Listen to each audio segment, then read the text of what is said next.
பழத்தோட்ட ஊழியங்கள், கர்த்தரருளின ஊழியங்கள்.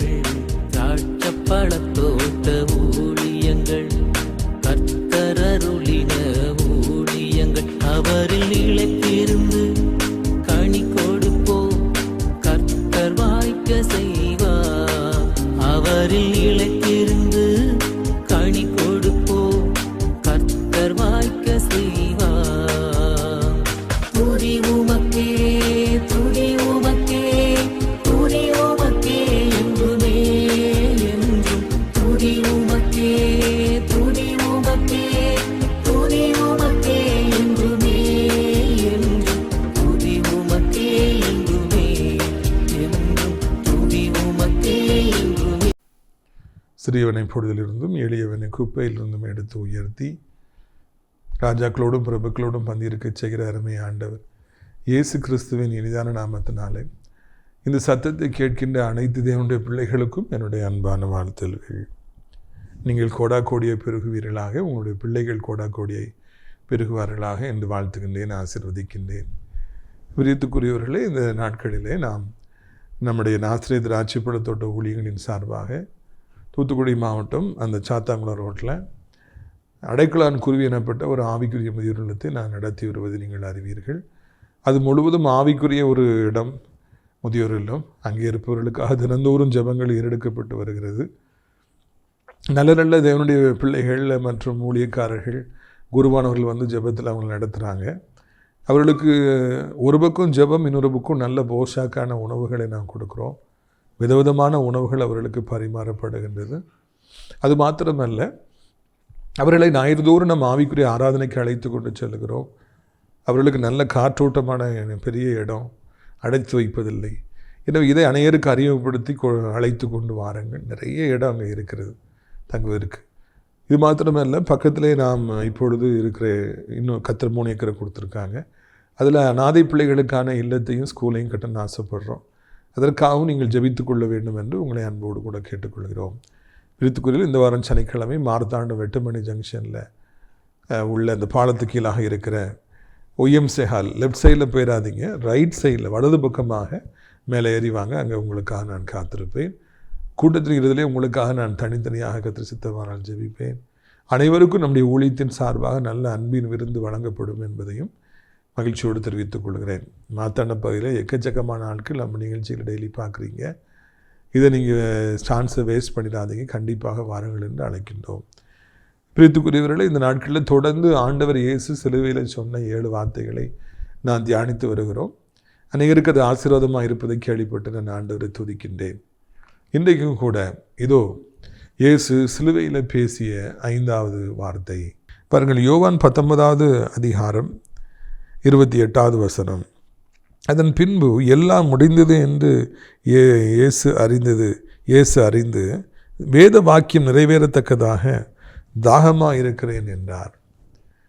இயேசு தாகமாக இருக்கிறேன்னு சொன்னது வந்து நியாயமானது. ஏனென்றால் அவர் இரவு முழுவதும் தூங்கவே இல்லை, இரத்த வேர்வை சிந்தி ஜெபித்தார். அவரை சாரணங்கிற பேரில் அங்கெங்கும் அழைத்து கொண்டு சென்று அலைக்கழித்தார்கள், அவரை அடித்தார்கள், சவுக்காலை அடித்தார்கள், சிலுவையில் அடித்தார்கள். ஏராளமான ரத்தம் ஓடிக்கொண்டே இருக்கிறது. அதனால் உலகப்புறமான சரீரப்பிரகாரமான தாகம் அவருக்கு ஏற்பட்டிருக்கலாம் இல்லையா? அதனால் அவர் தாகமாக இருக்கிறேன்னு சொன்னார்னா நிச்சயமாக இல்லை. உலகத்து மக்கள் அவர் தாகமாக இருக்கிறன்னு காடியை கொடுத்தாங்க, அவர் தாகமாக இருக்கார் போலுக்கு நினைச்சாங்க. ஆனால் அந்த தாகத்தை விட அவர் ஜனங்களினுடைய பரிதாபமான நிலைமையை காண்கின்றார். மெய்ப்பொருளாத ஆடுகளாக அவர்கள் இருப்பதை காண்கின்றார். அவருடைய அறியாமையை காண்கின்றார். தெய்வகுமாரனாகிய என்னையே அவர்கள் சிலுவையில் அடிக்கிறார்கள் என்றால் எந்த அளவுக்கு சாத்தான் அவர்களை வஞ்சித்து வைத்திருக்கிறான் என்பதை அவர் புரிந்து கொள்கிறார். ஐயோ, ஜனங்கள் இப்படி அறியாமையில் இருக்காங்களே, இவங்க ஆத்மா வீணாக போகுத, பாதாளத்துக்கு போகிறாங்களே, இந்த உலகம் என்னை அறிகிற அறிவிலே வளரலையே, ஜனங்கள் ரட்சிக்கப்படலையே, இன்னும் ஒரு பக்கம் ஜனங்கள் ஏராளமான பிசாசு கட்டுகளிலும் வியாதியின் பிடிகளிலும் வறுமையிலும் இருக்காங்களே, அவங்களுக்கு எங்கே போகணும்னு சொல்லி தெரியலையே, விடுதலை இல்லையே என்று ஒரு பெரிய ஆத்தும தாகம் அவருக்கு உண்டாகின்றது. ஒரு பெரிய ஊழிய தாகம் உண்டாகிறது. அந்த தாகத்தை அவர் தாங்க முடியாமல் சிலுவையில் ஐம் தர்ஸ்டி, நான் தாகமாக இருக்கிறேன் அப்படின்னு சொல்லிட்டு அவர் அங்கே கதறினார் என்று சொல்லி பலத்து சத்தமாய் சொன்னார் என்று நான் காண்கிறேன். நான் தாகமாக இருக்கிறேன்னு சொல்லி சொன்னார். சங்கீதக்காரனாகிய தாவீது அவர் அடிக்கடி மான்களை பற்றி எழுதுகிறார். அப்போ அவர் சொல்றார், மான்கள் நீரோடைய வாஞ்சித்து தாகத்தோடு கதறுவது போல. காட்டுக்குள்ளே இருக்கிற அந்த மான்களுக்கு தண்ணீர் தாகம் ஏற்படும். அப்பொழுது கோடை காலம் வரும். கோடை காலம் அவர்களுக்கு சோதனை காலம். தண்ணீர் வறண்டு போய்விடும், நீரூற்றுகள் வற்றி போயிடும். அப்போ தண்ணி கிடைக்குமான்னு சொல்லி அந்த மான்கள் ஓடிக்கொண்டே இருக்குமா, இங்கேயும் எங்கேயும் போய் ஓடிக்கிட்டே இருக்குமா அப்படின்னு சொல்லி அவர் அறிந்து அதை அவர் சங்கீதத்தில் எழுதுகிறார். அப்படி கதறுவது போல ஆத்மா ஆண்டவருக்காய் கதறுதுன்னு சொல்லி சொல்கிறார். வீட்டுக்குரியவர்களே, இந்த பூமியிலே வாழ்கிற காலங்களிலே அநேக தாகங்கள், நம்முடைய சரீரத்தில் ஏற்படுற தாகங்களை தவிர்த்து அநேக தாகங்கள் உண்டாகின்றது. நான் அடிக்கடி நினைவு கூறுவேன், மெட்ராஸில் ஒருக்கா கவர்மெண்ட் ஹாலிடே வந்துருச்சு, ஒயின் ஷாப்லாம் க்ளோஸ் பண்ணிட்டாங்க ஏதோ காரணத்தினால. அப்போது ஒரு மாலை நேரத்தில் நான் சோலைமேட்டில் நடந்துட்டு போகும்பொழுது, நான் சொல்கிறது ஒரு 20-25 வருஷத்துக்கு முன்னால், பாருங்கள் அங்கே அந்த ரோட்டில் போகும்போது ஜனங்கள் ஒரு 100 பேர்கிட்ட வேகமாக அப்படி பரபரப்பாக ஒரு தெருக்குள்ளே ஓடுறாங்க, வேகமாக இது சந்தோஷமாக திரும்பி வராங்க. இன்னும் நிறைய பேர் டென்ஷனாக உள்ளே போகிறாங்க. நான் இது பிரச்சனையாக எவ்வளோ பேர் ஓடுறாங்களான்னு சொல்லி போய் பார்த்தா சாராயத்தை கள்ளத்தனமாக விற்கிறாங்க. அதை அவ்வளோ ஆர்வமாக போய் வாங்கிட்டு வராங்க. மதுபானம் மீது அவர்களுக்கு அவ்வளவு தாகம், ஓடி போகிறாங்க, அதை வாங்கிட்டு வராங்க, கெட்டி பிடிக்கிறாங்க, முத்தம் கொடுக்குறாங்க. எப்படியாவது குடித்து விட வேண்டுங்கிற தாகம் 25 வருஷத்துக்கு முன்னால் இருந்துச்சு. இப்போது அந்த தாகம்லாம் குறைஞ்சிருச்சா, மக்கள் மாறிட்டாங்களா அப்படின்னு சொல்லி பார்த்தா 12 மணி எப்போ ஆகும் அப்படின்னு சொல்லி காத்து கிடக்கிறாங்க. அதே தாகத்தோடு கூட போய் இன்னும் நிறைய புதிய புதிய ஜனங்கள் போய் அதே மாதிரி மதுபானத்தை தாகத்தோடு வாங்கிட்டு வராங்க. இயேசு சிலுவையில் என்னையும் உங்களை நினைத்து ஆத்ம பாரத்தோடு தாகமாக இருக்கிறேன்னு சொன்னார். இன்றைக்கும் சரி, என்றைக்கும் சரி, நேற்றும் சரி, முந்தானத்தும் சரி, நான் படிக்கிற வாலிப காலத்திலும் சரி, ஜனங்கள் மதுபானத்தின் மீது தாகம் உடையவங்களாக இருக்காங்க. இன்னும் நிறைய பேர் வாழ்க்கையில் பல பாவமான காரியங்களுக்காக, அனித்தியமான பாவ சந்தோஷங்களுக்காக, இந்த உலகத்தில் காணப்படுகிற மேன்மைகளுக்காக, மகிமைக்காக தகத்தோடு திரிகிறாங்க. ஏதாவது எனக்கு கிடைக்குமா, என் பாவம் தீர்க்கப்படுமா, எனக்கு பாவ ஆசை நிறைவேறுமான்னு சொல்லி வாலிபர்களை பார்க்கும் பொழுது, அவர்களது மொபைல் ஃபோனை கையில் வைத்துக்கொண்டு பாவத்தை நோக்கி ஓடி போவதை பார்க்கிற பொழுது எனக்கு மிகவும் மிகவும் அது ஆச்சரியத்தை ஏற்படுத்துகின்றது. சமீபத்தில் நான் ஒரு இடத்துக்கு நான் போயிருந்தேன். அங்கே ஒரு விளையாட்டு போட்டி நடந்து கொண்டிருந்தது. அப்போ நிறைய வாலிபர்கள் விளையாடுறாங்க, நிறைய வாலிப பிள்ளைகள் அதை பார்க்குறாங்க. அப்போ ஒரு வாலிப மகளை பார்த்தேன். அவள் செல்ஃபோனை வச்சு ஃபோட்டோ எடுத்துக்கிட்டே இருக்கிறா, வீடியோ எடுத்துக்கிட்டே இருக்கிறாங்க நடக்கிறதை. அப்பொழுது யோசித்தேன், நம்மளுக்கு பிரியமான ஒரு வாலிபர் அங்கே விளையாடுறான் போலுக்கு, அதை படமாக்க வேண்டும் என்று அவள் தாகத்தோடு கூட, இத்தனை பேர் இருக்காங்களே நம்மளை பார்க்குறாங்களே என்ன நினைப்பாங்கன்னு அவளுக்கு தெரியல, தாகத்தோடு கூட அந்த ஃபோட்டோ வீடியோ அப்படி எடுத்துக்கிட்டே இருக்கிறான். வீட்டுக்குரிய கடைசி காலமாகிவிட்டபடியினால் இதே போல் எத்தனையோ வாலிபர்கள் எழும்பி அவர்கள் இதுபோல தாகத்தோடு கூட இந்த பூமியில் வாழ்கிறாங்க. ஒன்று, ஆத்ம தாகம் நம்முடைய உள்ளத்தை நிறைக்க வேண்டும். இல்லை என்றால் இந்த உலகத்தை குறித்த தாகம் நமக்குள்ளே வருகிறது. இன்னும் பெரும்பாலான மக்களை பார்க்கும் பொழுது ஏதாவது ஒரு 100 ரூபா கிடச்சிடாதா, ஒரு 500 ரூபா கிடச்சினா தாகத்தோடு அலைகிறாங்க. அது தவறல்ல, குடும்பத்தை நடத்தணும், பிள்ளைகளுக்கு 1000 தேவைகள் உண்டு, சம்பாதிச்சாதான் வாழ்க்கை உண்டு, அதனால் அவங்க தாகத்தோடு அலைகிறாங்க. அதை நம்ம அதிகமாக பேச முடியாது. ஆனால் இந்த உலகத்தின் மீது தாகம் வைத்து நாம் அலைந்து திரிகிற பொழுது நமக்கு அங்கு வேதனையும் உண்டாகிறது. அங்கு நமக்கு மன உடைந்து போக வேண்டிய ஒரு சூழ்நிலை உருவாகிறது. அங்கு மெய்யான சந்தோஷம் நமக்கு கிடைப்பதில்லை. அதனால தான் ஆண்டவர் தாகமாக இருக்கிறேன்னு சொல்லி இப்படி ஒரு தாகம் இருக்கிறது என்பதை இந்த பூமியிலே அவர் எல்லாருக்கும் தெரியப்படுத்தினார், அறிமுகப்படுத்தினார். நாம் இந்த பூமியிலே வாழுகிற பொழுது நம்முடைய தகப்பனை போலத்தானே வாழ முடியும், நம்முடைய ஆண்டவரை போலத்தானே வாழ முடியும். அப்படி என்றால் நமக்கும் கூட ஆத்ம தாகம் தான் நம்பர் 1 தாகமாக இருக்க வேண்டும். as long as you live in this world, இந்த உலகத்தில் வாழ்கிற காலங்களில் ஆத்ம தாகம், இவர்கள் ரட்சிக்கப்படவில்லையே, இவர்கள் இப்படியாக இந்த குடிக்கும் வெறிக்கும் அடிமைப்பட்டு போயிருக்காங்களே, அறியாமையில் இருக்காங்களே, துணிகரமாக இப்படி பாவங்களை செய்கிறாங்களே, கெட்ட வார்த்தை பேசுகிறாங்களே, இப்படி எத்தனை பேர் குடியை கெடுத்து எத்தனை சாபங்களை தங்கள் தலையின் மீது வைத்துக் கொள்கிறாங்களே, இவங்கெல்லாம் கர்த்தராலே சந்திக்கப்படவில்லையே, இப்பொழுது மரணத்தை சந்தித்தால் பாதாளத்துக்கு போயிடுவாங்களே, அப்படி பிள்ளைகளுக்கு சாபத்தை சம்பாதித்து வைக்கிறார்களே என்கிற ஒரு ஆத்ம தாகம் நமக்கு ஏற்பட வேண்டும். நம்ம ரோட்டில் வரும்பொழுது எத்தனையோ பேர் நடந்து நடந்து நடந்து செல்வதை காண்கிறோம். அவர்கள் உண்மையான தெய்வத்தை அறியவில்லையே, ஆண்டவரை உண்மை அறியவில்லையே, உம்முடைய அன்பை அறியவில்லைங்கிற தாகம் நம்முடைய உள்ளத்துக்குள்ளே ஏற்பட வேண்டும். அவர்களுக்காக நாம் ஜெபிக்க வேண்டும். இதுபோல ஒரு தாகம் இன்றைக்கு என்னுடைய உங்களுடைய வாழ்க்கையில் இருக்கிறதா என்பதுதான் இந்த நாளிலே இந்த சத்தத்தை கேட்கின்ற அத்தனை பேருக்கும் ஆண்டவர் கேட்கின்ற கேள்வி, ஆத்ம பாரத்தோடு இருக்கிறீர்களா? நீங்கள் ஜெபிக்கிற பொழுது அவர்களுக்காக இவர்களுக்காக ஜெபம் பண்ணுறீங்க, உங்களுக்காக ஜெபிக்கிறீங்க, பிள்ளைகளுக்காக ஜெபிக்கிறீங்க. ரொம்ப சந்தோஷம். நம்முடைய வாழ்க்கையில் எல்லாவற்றையும் நம்ம ஆண்டவருக்கு தான் தெரியப்படுத்துகிறோம். ஆனால் அத்தோடு கூட இத்தனை பேர் இந்த பூமியில் அறியாமையிலே வாழ்கிறாங்க. நம்ம கூட பிறந்தவங்க, நம்ம பக்கத்து வீட்டில் இருக்கவங்க, அப்படியே பிள்ளைங்க கூட நிறைய பேர் ரட்சிக்கப்படலை. ஆண்டவர் அறியாமல் வாழ்கிறாங்க. ரட்சிப்பின் அவசியத்தை அவர் உணரலை, ஜெபத்தின் அவசியத்தை அவங்க உணரலை. பைபிள் கண்டிப்பாக டெய்லி வாசிக்கணும், 5 அதிகாரமாவது வாசிக்கணுங்கிறது அவங்களுக்கு தெரியல. அப்படி செய்தால் எவ்வளவு ஆசீர்வாதங்கள் சுதந்திரித்துக்கொள்ளலாம் நம்மளுக்கு தெரியல. அதனால ஆண்டவரை நீங்கள் அவங்களை சந்திக்க மாட்டீங்களா, ரட்சிக்க மாட்டீங்களா? ஒரு ஆத்ம பாரம் நமக்கு வேண்டும். பிரியத்துக்குரியவர்களே, நம்முடைய பிள்ளைகளை எப்படியாவது நீட் எக்ஸாம் படிக்க வைத்து டாக்டர்ஸ் ஆக்கணும், நம்ம பிள்ளைகளை இன்ஜினியர் ஆக்கணும். கர்த்தர் ஸ்தோத்திரம், அதெல்லாம் கண்டிப்பாக ஆண்டவர் செய்வார். நல்ல உயர்வான எண்ணங்கள், வெற்றியடைய வாழ்த்துக்கிறேன். அதோடு கூட அவர்கள் ரட்சிக்கப்படணும். நீ எங்கே படித்து எவ்வளோ பெரிய வேலைக்கு போனாலும் ஆண்டை ஊழியத்தை செய்யணும்ப்பா. நீ டேவிட் லிவிங்ஸ்டன் மாதிரி பெரிய மிஷனரியாக நீ வரணும், நீ பெரிய ஊழியக்காரனாக வரணும். அதுதான் என்னுடைய ஆசை, அதுதான் மிக முக்கியமானது என்பதையும் பிள்ளைகளுக்கு நான் தெரியப்படுத்த வேண்டும். இன்றைக்கி ஸ்கூல்ஸ்லாம் பெருகிருச்சு. பெற்றோர்கள் பிள்ளைகளை படிக்க வைப்பதற்கு எவ்வளோ பணத்தினாலும் வீசுறதுக்கு ரெடியாக இருக்காங்க. எத்தனை லட்சம்னாலும் கொடுக்குறேன், சீட்டு வாங்கித்தாங்க. நான் படித்த கல்லூரியில் நான் வெளியே எத்தனை வருஷம் ஆச்சு, இன்றைக்கி வரைக்கும் எத்தனை பேர் ஃபோன் பண்ணி பிரதர் இந்த வருஷம் அட்மிஷனுக்கு சீட் வாங்கி தர முடியுமா, எத்தனை லட்சம்னாலும் நாங்கள் கொடுக்குறோம். பிள்ளைகளை எப்படியாவது படிக்க வச்சிடணும் தாகமாக இருக்கிறாங்க. ஆனால் அதுக்கு பிறகு படித்து வேலை கிடைத்து சம்பாதித்து இந்த பூமியில் ஓட்டத்தை முடிக்கிற பிறகு பரலோகத்துக்கு போகணுமே, அவர்களை அங்கே செட்டில் ஆக்கணுமேங்கிற ஒரு கவலை நமக்கு இருக்கிறதா? நான் போகிறதுக்கு முன்னாடி என் பிள்ளைகளுக்கெல்லாம் செய்ய வேண்டியது செஞ்சிடணும்னு சொல்லி எல்லாரும் நினைக்கிறாங்க. அன்னைக்கு ஒரு தகப்பனை தேடி வந்தான், அவன் மகனை அழைத்து கொண்டு வந்தான். அப்படிவும் சொன்னால், நான் என் காலத்திலே என் மகனை எல்லாருக்கும் நான் இன்ட்ரடியூஸ் பண்ணி விட்டுறணும்னு நினைக்கிறேன். ஏன்னா எங்கள் அப்பா என்னையும் இன்ட்ரடியூஸ் பண்ணி உள்ள அவர் செஞ்ச தவறை நான் செஞ்சிடக்கூடாது இல்லையா, அதனால் என் மகனை எல்லாருக்கும் இன்ட்ரடியூஸ் பண்ணி விட்றேன்னு அந்த தகப்பன் சொன்னான். தகப்பன் சொல்கிறது சரிதான். அதே போல் இயேசுவை நான் அறிமுகப்படுத்தி விடுகிறேன். எங்கள் அப்பா இயேசுவை எனக்கு அறிமுகப்படுத்தி விடல, நான் இயேசுவை அறிமுகப்படுத்தி விடுறேன்.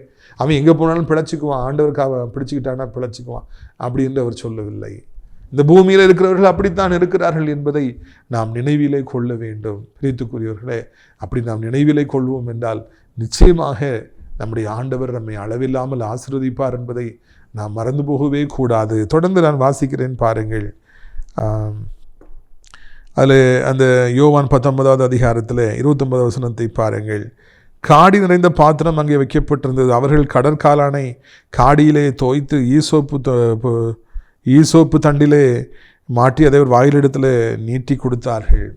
தகமாக இருக்கிறேன்னு சொன்னோன்னே முட்டாள் ஜனங்கள் போய் அந்த காடியில் தோய்த்து அவருக்கு வாயில் தாகத்துக்கு வைக்காங்க. ஏன்னா அவர் தண்ணீர் கிடைக்கவே இல்லை. ஒரு சொட்டு தண்ணீர் கிடைச்சா நல்லா இருக்குமேன்னு அவர் நினைக்கிற அளவுக்கு அவருக்கு இது ரத்தம் போயிட்டு இருந்தது. ஒரு நாள் அப்படி தான் கேட்காரு போலுக்குன்னு சொல்லிட்டு அவங்க அந்த தாகத்தை போய் தீர்த்தாங்களாம்.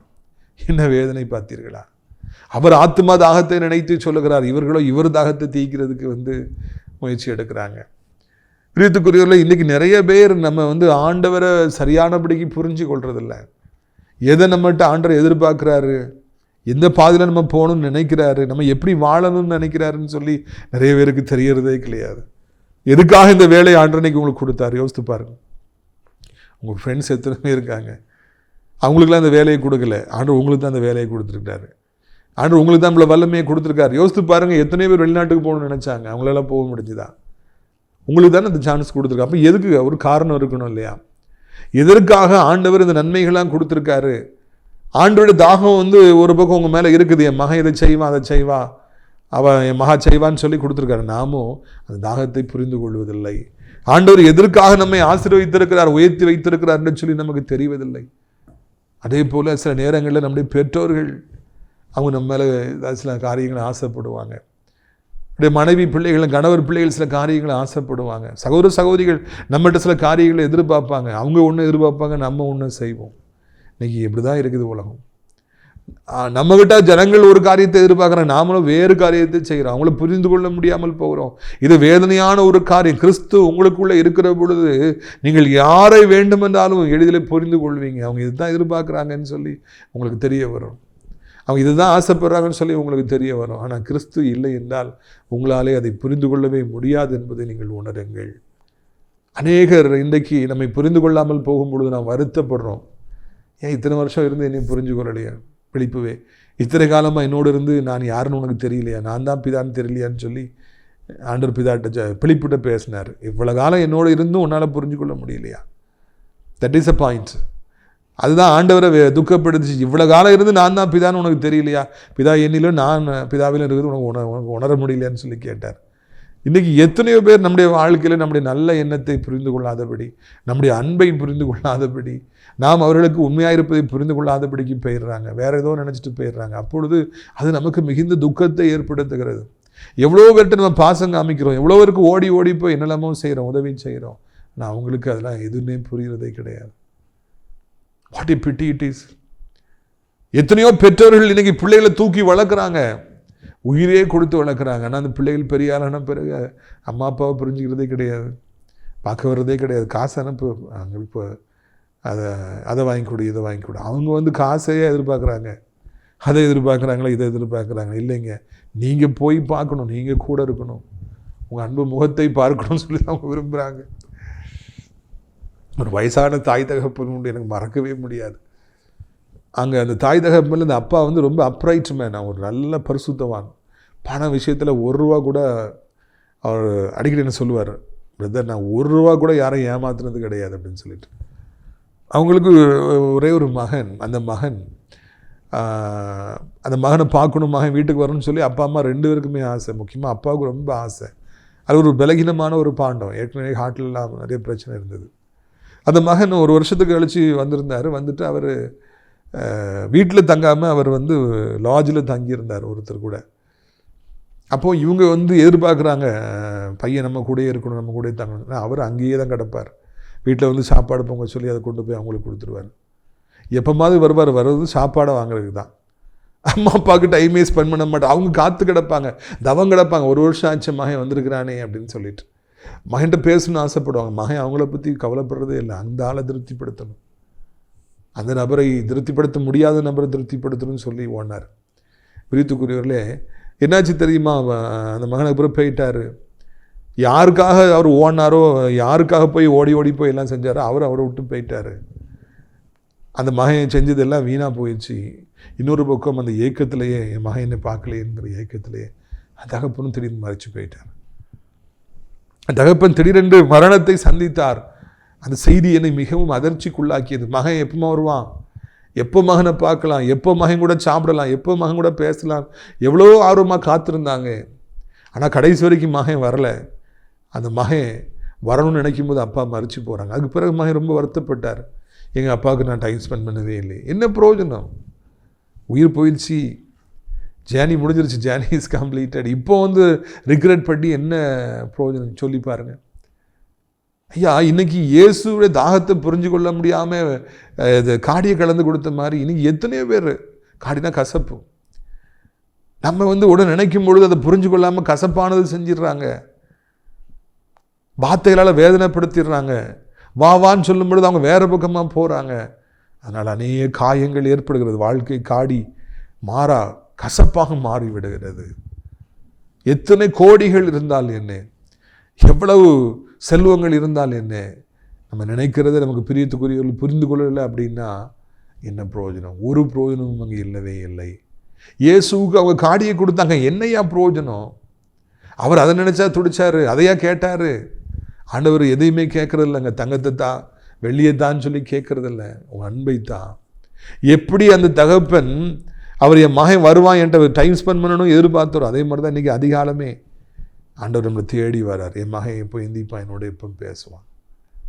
when will my son get up and when will he pray?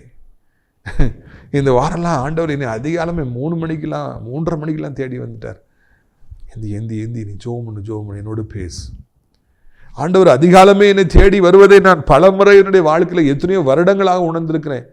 உடனே எந்திரிச்சு உட்காந்து ஜோம் பண்ணணும். 3 மணிக்கு 4 மணிக்கெலாம் ஜோம்னா எப்படி இருக்கும் பாருங்கள். அதிகாலமே 1 மணி நேரம் 2 மணி நேரம் ஜோம்னா எனக்கு திருப்தியாக இருக்காது. ஏன்னா 100% அப்படி இருக்குங்க.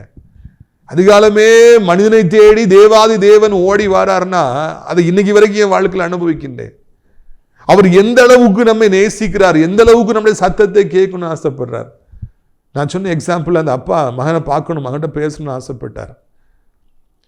சத்தத்தை கேட்கணும் அவங்க ரொம்ப ஆசைப்பட்டாங்க. கடைசி வரைக்கும் அது கிடைக்காமலே போயிடுச்சு. நம்முடைய ஆண்டவர் நம்மை தேடி வருகிற பொழுது, அதிகாலமே எலும்பு மகனே பேசு என்று சொல்லுகிற பொழுது, சாயந்தரம் 1 மணி நேரம் சும்மா என்ன இருக்கிறார், வேற காரியங்களை செய்வதை விட, கிரிக்கெட்டுக்கு இவ்வளோ முக்கியத்துவம் கொடுக்கறத விட என்கிட்ட ஏன் நீ பேசக்கூடாது மகனே? இதுக்குரியவர்களே, இப்படிப்பட்ட ஒரு காரியத்தை ஆண்டவர் நம்மகிட்ட எதிர்பார்க்கிறார். எந்தி ஜோம்னு எத்தனையோ வருடமாக இந்த IPL அந்த கரெக்டாக லீவ் நாட்கள் ஏப்ரல் மேலே வரும். கோடி கோடி ரூபாய் சம்பாத்தியம் எத்தனையோ இருக்குது. எவ்வளோ இருக்குது அது பிழைப்பாக இருக்குது, நம்ம சொல்கிறதுக்கெலாம் ஒன்றுமே இல்லை. ஆனால் நிறைய தேவனுடைய பிள்ளைகள் கூட ஜொபிக்காமல் அந்த நேரத்தில் முழுமையாக மறந்து அவங்க அந்த டிவி பார்த்துட்ருக்காங்க. அதனால தான் என்னவோ இந்த வருஷம் எங்கள் வீட்டில் டிவி எல்லாம் பிக்சர் டிவி அடி வாங்கி டிவியெல்லாம் கலத்தி வச்சாச்சு. டிவியே இல்லை. இப்போ நம்ம ப்ரோக்ராம் வருதான்னு சொல்லி பார்க்குறது கூட இப்போ டிவி இல்லை. ஆனால் ஒரு வகையில் அது நல்லதுன்னு நினைக்கிறேன். ஏனென்றால் இப்பொழுது டிவி பார்க்குறதுக்கு ஒன்றுமே இல்லை, கடவுளை தேடுறதுக்கு தான் அது உதவியாக இருக்கிறது. பிரியத்துக்குரியவர்களே, வாழ்க்கையில் மிக முக்கியமானது ஆண்டவர் நம்மை தேடி வருவார். ஜெபி என்று சொல்லி தாகத்தோடு தேடி வருவார். அதிகாலமே நம்மை தேடி வருவார். நம்ம தூங்கிட்டோன்னா ஒரு 1/2 மணி நேரம் கழிச்சு மறுபடியும் எழும்பும்பார். அடுத்த 1/2 மணி நேரத்தில் தேடி எழும்பு, காத்திருந்து எழும்பும்பார். அவரை துக்கப்படுத்திடாதீங்க. அந்த மகன் துக்கப்படுத்தின மாதிரி, ஏமாத்துனது மாதிரி நீங்கள் அப்படி அவரை துக்கப்படுத்திடாதீங்கன்னு சொல்லி உங்களை அன்போடு கூட நான் கேட்டுக்கொள்கிறேன். அங்கே பாருங்கள், அது 30ஆம் வசனம் அப்படியே சொல்லுது. யோவான் 19:30. இயேசு காடியை வாங்கின பின்பு அப்படி சொல்லிட்டு அவர் தலையை சாய்ச்சிட்டார். காடியை வாங்கி வேண்டாம் அப்படின்னு சொல்லி தலையை திருப்பிக்கிறார். அவருக்கு அது இப்படி இருக்காங்களே, நம்ம புரிஞ்சுக்கலாம் போகிறாங்கன்னு தலையை திருப்பிக்கிறாரு. வேண்டாம் அப்படின்னு சொல்லி அவர் சொல்கிறார். பிரியத்துக்குரியவர்களே, அந்த நேரத்தில் கடைசி வரைக்கும் அவர்களுக்கு ஆண்டவருடைய தாகத்தை தீர்க்க முடியாமல் போய்விட்டது. ஆண்டவரை புரிஞ்சு கொள்ள முடியாமலே இந்த மனித சமுதாயம் போயிடுச்சு. வானாதி வானவர் தேவாதி தேவன் இந்த பூமிக்கு தன் ஓட்டத்தை முடித்த பொழுது கடைசி வரைக்கும் அவருக்கு ஒரு சொட்டு தண்ணீர் கூட யாரும் கொடுக்கல. அவரை புரிஞ்சு கொள்ளவே இல்லை, அவரை திருப்திப்படுத்தவே இல்லை. அவர் வெறுமையாக தன் ஓட்டத்தை முடிக்க வேண்டிய ஒரு பரிதாபமான ஒரு சூழ்நிலை. நம்முடைய வாழ்க்கையிலே நாம் இந்த பூமியிலே வாழ்கிறோம்.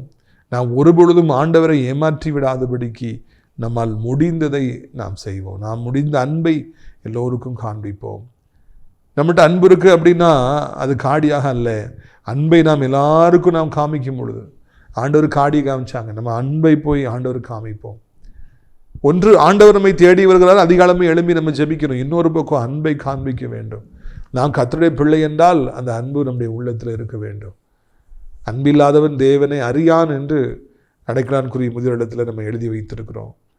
அன்பு இல்லைன்னா நமக்கு அன்பை காமிக்கலை. அவங்க காடியை காமிச்சாங்க, குடின்னு சொல்லி சொன்னாங்க. நம்ம அன்பை காண்பிக்க வேண்டும்.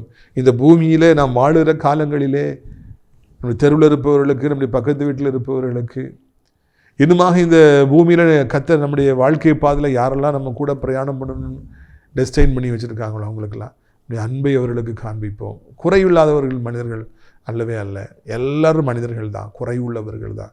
சில நேரங்களில் உங்களுடைய எதிர்பார்ப்பை அவங்க பூர்த்தி செய்யாமல் போவாங்க தான். ஆனாலும் கூட கவலைப்படாதீங்க. அவர்களுக்கு மன்னிப்பு கொடுங்கள், அவர்களை ஏற்றுக்கொள்ளுங்கள், அவர்களை தொடர்ந்து அன்பு செய்யுங்கள், அன்பையே காண்பியுங்கள். இயேசு யூதாஸ் காரியத்துக்கும் அன்பை காண்பித்தார் என்பதுதான் மறக்க முடியாத ஒரு காரியம். வேறு யாருக்கு அன்பு காமிச்சார் இருந்த பெரிய விஷயம் இல்லை. தன்னை காட்டி கொடுத்து, கூடவே இருந்து காட்டி கொடுத்து நம்பிக்கை துரோகம் செய்த யூதாஸுக்கும் ஆண்டவர் அவர் அன்பை காண்பித்தார். நம்முடைய வாழ்க்கையிலும் கூட அப்படியே நாம் அன்பை காண்பிப்பதற்காக நாம் அழைக்கப்படுகிறோம். பிள்ளைகளுக்கு அன்பை காண்பிங்க. நம்முடைய வாழ்க்கையில் யாரெல்லாம் நம்மகிட்ட வராங்களோ அவங்களுக்கு அன்பை காண்பிங்க. அவங்களுக்கு தகுதி இல்லாதவர்களாக இருக்கலாம். உங்கள் அன்பை அவங்க அற்பமாக நினைக்கலாம்.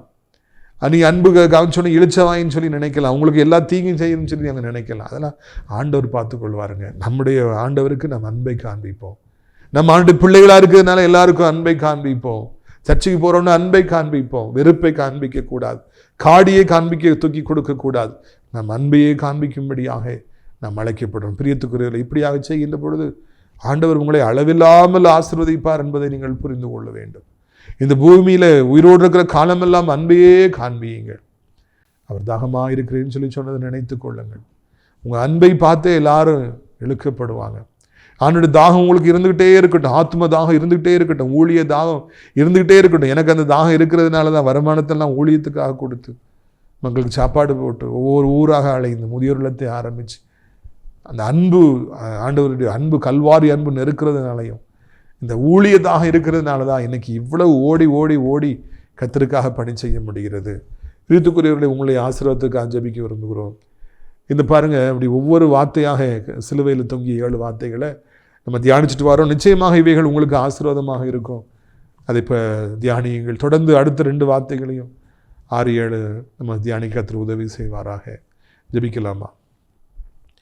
அப்பா பிதாவே, இந்த அருமையான நாளுக்காக நன்றி. இந்நாளிலும் கூட கர்த்தாவே, நீர் ஆண்டவரை தோத்திரம் ஐயா, மிகப்பெரிய காரியங்களை செய்கின்றவராக இருக்கிறீர். ஆண்டவரே, நீர் தகப்பனே, சிலுவையில் தாகமாக இருக்கிறேன்னு சொல்லி சொன்னீங்க, தேர்ஸ்டின்னு சொல்லி சொன்னீங்க. அப்பா, எவ்வளவு தாகம், எவ்வளவு தாகம் உமக்கு, எவ்வளவு தாகம் உமக்கு, எவ்வளவு தாகம் எங்கள் மீது, எங்கள் ஆத்மாவின் மீது எவ்வளவு தாகம். நாங்கள் நல்வாழ்வு அடைய வேண்டும் என்று எவ்வளவு தாகம். நாங்கள் நல்லா இருக்கணும், நாங்கள் வியாதியிலிருந்து விடுதலை பெறணும், பிசாசின் பிடியிலிருந்து விடுதலை பெறணும். எவ்வளவு தாகத்தோடு இருந்தீங்கப்பா, அதற்காக நன்றி. தொடர்ந்து கர்த்தாவே, உடைய வல்லமையான கரம் எங்களை தாங்கட்டும் என்று சொல்லி கெஞ்சுகிறோம் ராஜா. இப்பொழுதே என்னுடைய வல்லமை அன்று ஒவ்வொருக்குள்ளும் இறங்கட்டும். இசப்பா, மை புரிந்து கொள்ள முடியாதவர்களாக வாழக்கூடாது ஐயா. எங்களை புரிந்து கொள்ளாத எத்தனை பேர் உண்டு ஆண்டவர். எங்களுக்கு புரிந்து கொள்ளாதபடிக்கு ஆப்போசிட்டாக எங்களை மாறினவர்கள் உண்டு. எவ்வளோ காரியங்களை எங்கள் பிள்ளைகள் கூட புரிந்து கொள்வதில்லை, எங்கள் பிரியமானவர்கள் கூட புரிஞ்சு கொள்வதில்லை. ஆனால் நீங்கள் எங்களை புரிந்து கொள்வதற்கு, எங்களை நடத்துவதற்கு, எங்களை நேசிப்பதற்கு போதுமானவராக இருக்கிறீங்க. நன்றி அப்பா. முடிவு பரியந்தம் எங்கள் மீது அன்பு காண்பிப்பவரே, உன்னை வாலிப வயதில் உன்னை நேசித்தேன், உன் அரை வயதில் உன்னை தாங்குவேன், ஏந்துவேன், சுமப்பேன் என்று சொன்னவரே, எங்களை ஒருபொழுதும் எங்களை விட்டு விலகாதவரே, நேற்றும் இன்றும் என்றும் மாறாத தெய்வமே, ஆண்டவர் இயேசுவே, உமக்கு நன்றி, உமக்கு நன்றி, உமக்கு நன்றி. எல்லா பிசாசின் பிடிகளும், சத்துருடைய எல்லா கொடுக்களும் உடைக்கப்படுவதாக. சர்ப்பத்தின் தலையை நசுக்குவீராக இயேசுவின் நாமத்தினாலே. அவனுக்கு இடம் கிடையாது. அவனை நீ நசுக்கி விட்டு சிலுவை ரத்தம் சிந்தி மறித்து ஆண்டவரே, நீர் அவனை ஜெயித்து விட்டீர். அதற்காக உமக்கு நன்றி அப்பா, நன்றி அப்பா. தொடர்ந்து வல்லமையான கரம் ஒவ்வொருவரையும் தாங்குவதாக. ஆண்டவரே, ஒவ்வொருவருக்கும் வியாதி இப்பொழுது நீங்கட்டும், புண்கள் மறையட்டும், கட்டிகள் மறையட்டும், வேதனைகள் மறையட்டும், செயல்படாத அவயங்கள் செயல்பட ஆரம்பிக்கட்டும், நடக்க முடியாது நடக்கட்டும். ஆண்டவரே, வேலைக்கு செல்ல முடியாது மறுபடியும் வேலைக்கு செல்லட்டும், தன் கடமைகளை செய்ய முடியாதவருக்கு மறுபடியும் செய்ய வாய்ப்பு தாரும். இந்த வியாதி மரணத்தில் முடிந்து விடுமோ என்று பயந்து கொண்டிருப்பவர்களுக்கு மரண கண்ணிகள் தெரித்து புது வாழ்வு கொடுக்க வேண்டும் என்று கெஞ்சுகிறோம். இறைவா, அதில் வேலை இல்லையே, வருமானம் இல்லையே, கடன் பாரம் நெருக்குது, நான் என்ன பண்ணுவேன், எங்கே போவேன், யார்கிட்ட கேட்பேன்? உழைக்கிற ஒவ்வொருவருக்கும் கர்த்தர் உதவி செய்யுங்க. ஒவ்வொருவரையும் கர்த்தர் தாங்கிக் கொள்ளுங்க, ஏந்தி கொள்ளுங்கப்பா. இன்றைக்கு இப்பொழுது கர்த்தாவே, மகத்துவமான தெய்வம் எப்படியாவது பெரிய காரியங்களை செய்து அந்த கடன் என்கிற தரித்திரத்தின் ஆவி, பிசாசின் கிரியைகள் விலகட்டும். வீட்டு வாசலில் படுத்துக்கொண்டு நல்ல காரியம் நடக்க முடியாதபடி, நன்மைகள் உள்ளே வர முடியாதபடி தடை செய்கிற ஆவிகள் நாம் புறப்பட்டு போகட்டும் அப்பா. கிருபை தாங்கட்டும் என்று கெஞ்சுகிறோம். ஆண்டவர் ஆசீர்வதிக்க வேண்டும் என்று கெஞ்சுகிறோம். வாழை பிள்ளைகள் ஆண்டவர் படித்து முடித்து லீவு நாட்களில் இருக்கிறாங்க, அறிகிற அறிவிலே வளரட்டும், நல்ல மார்க்ஸ் கிடைக்கட்டும், நல்ல ஹையர் ஸ்டடீஸ் நல்ல இடத்துக்கு கூட்டு போங்க. ஆண்டவரே, நல்ல காரியங்கள் நடக்காதா, வீடு கட்ட முடியாத, கல்யாணம் ஆகாதா, பிள்ளை பிறக்காதா, ஒரு அற்புதத்தை செய்து சந்தோஷப்படுத்த காத்தில் இன்பமாய் முடிய பண்ணுங்க. இந்த இடம் விற்கணும், இந்த நிலம் விற்கணும், பணம் வரணும், பணம் வரவு தாருங்க. என்ற உலகம் இருக்கிற வயதானவர்களுக்காக ஜெபிக்கிறோம். கீழே விழுந்துடாதபடி 2 கைகளால் ஏந்தி கொள்ளுங்க. நீ ஊழித்து தினந்தோறும் பார்க்குற, நேசிக்கிற, அறிமுகப்படுத்துகிற, ஜெபத்தால் காணிக்கையால் தாங்குகிற நிறைய பேர்கள் உண்டு. அடைக்கலான்குரிய முதியோர்களுக்கு தங்க ஏராளமான இடம் இருக்குது. நிறைய முதியோர்களை அழைச்சிட்டு வாருங்க. எப்படியாவது அநாதை பிள்ளைகளுக்கான இல்லம், ஸ்கூலு கட்டப்பட்ட உதவி செய்யுங்க, மகிமைப்படுங்க. இயேசுவின் மூலமே ஜெபிக்கிறோம் நல்ல பிதாவே, ஆமென். என் ஆத்துமாவை கர்த்தரை சோத்திரி, என் முழு உள்ளமையோட பரிசுத்த நாமத்தை சோத்திரி. என் ஆத்துமாவை கர்த்தரை சோத்திரி, அவர் செய்த சகல உபகாரங்களையும் ஒருபொழுதும் மறவாதே. கர்த்தராகிய இயேசு கிறிஸ்துவின் கிருபையும் பிதாவாகிய தேவனுடைய அன்பும் பரிசுத்த அந்யோன்யமில்லாத பிரசன்னம் உங்கள் அனைவருடைய கிறிஸ்தவ காலங்களில் நிலைத்திருப்பதாக. அல்லேலூயா, அல்லேலூயா, அல்லேலூயா.